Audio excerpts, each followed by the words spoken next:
nih. Dan bahkan pada video-video selanjutnya, saya mungkin akan tetap bahas tentang tokoh psikologi atau hal-hal yang berkaitan dengan psikologi ya teman-teman. Nah, di video kali ini kita bakal bahas Kurt Lewin. Beliau ini punya teori kepribadian yang dinamakan teori Medan. Dan teori Medannya ini meliputi 3 hal, yaitu struktur kepribadian, dinamika kepribadian, dan perkembangan kepribadian. Kita bakal bahas semuanya ini satu persatu ya teman-teman. Jadi langsung ke videonya aja. Kurt Lewin. Beliau ini merupakan tokoh psikologi yang dijuluki sebagai Bapak Psikologi Sosial. Konsep utama kepribadian menurut Lewin adalah teori Medan. Teori Medan merupakan sekumpulan konsep di mana seseorang dapat menggambarkan kenyataan psikologisnya. Lewin juga menggolongkan teori Medan ini sebagai suatu metode untuk menganalisis hubungan-hubungan kausal dan untuk membangun konstruk-konstruk ilmiah. Struktur kepribadian menurut Lewin. Ada 4 konsep umum yang terdapat dalam struktur kepribadian menurut Lewin, yaitu yang pertama ruang hidup, yang kedua lingkungan psikologis, yang ketiga pribadi, dan yang keempat adalah lingkungan non-psikologis. Mari kita bahas satu persatu struktur kepribadian menurut Lewin ini. Yang pertama, ruang hidup. Ruang hidup mengandung semua kemungkinan fakta yang dapat menentukan tingkah laku dari individu. Yang kedua, lingkungan psikologis. Fakta-fakta lingkungan dapat mempengaruhi pribadi, begitu pula sebaliknya. Lingkungan psikologis berhenti pada batas pinggir elips, tetapi batas antara pribadi dan lingkungan juga bersifat dapat ditembus. Yang ketiga, pribadi. Menurut Lewin, pribadi adalah heterogen, terbagi menjadi bagian-bagian yang terpisah meskipun saling berhubungan dan saling bergantung. Yang keempat, lingkungan non-psikologis. Lingkungan ini luasnya tidak terhingga sehingga tidak mempunyai boundaries. Benda atau objek secara fisik dekat dengan individu, tetapi bila tidak menyentuh fungsi psikologisnya, maka benda itu secara psikologis tidak berada di daerah psikologis, sehingga benda berada di daerah non-psikologis atau daerah kulit asing. Dinamika kepribadian menurut Lewin. Yang pertama, energi. Menurut Lewin, manusia adalah sistem energi yang kompleks. Pribadi dipandangnya sebagai sistem energi. Energi yang menyebabkan kerja psikologis disebutnya energi psikis. Yang kedua, tegangan. Ada 2 macam tegangan, yaitu tegangan yang cenderung menjadi seimbang dan cenderung untuk menekan boundary sistem yang mewadahinya. Yang ketiga, kebutuhan.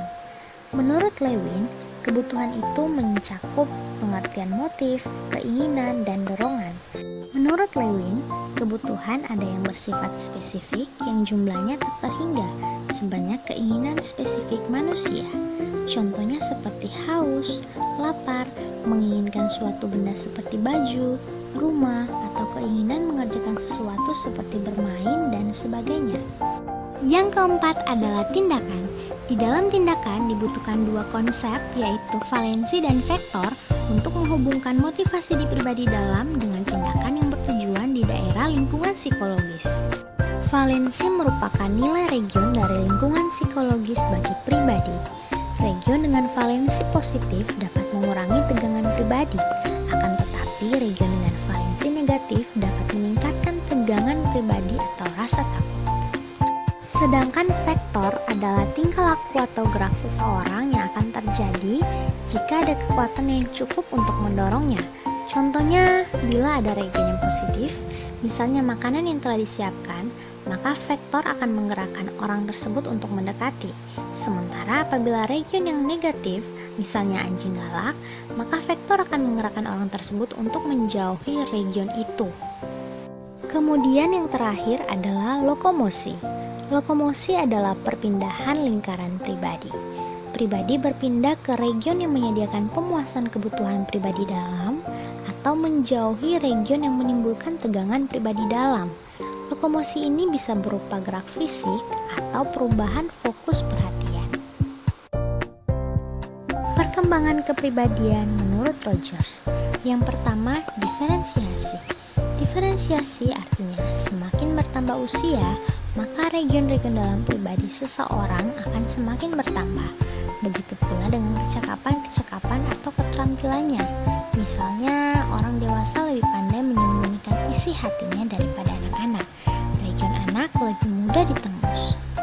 Yang kedua, perubahan dalam variasi tingkah laku. Menurut Lewin, sejumlah perubahan tingkah laku yang penting terjadi sepanjang perkembangan. Yang ketiga, perubahan dalam organisasi dan struktur tingkah lakunya lebih kompleks. Bertambahnya usia membuat orang semakin sadar pentingnya pengorganisasian. Misalnya, anak-anak dapat mempertahankan hubungannya dengan beberapa temannya waktu itu.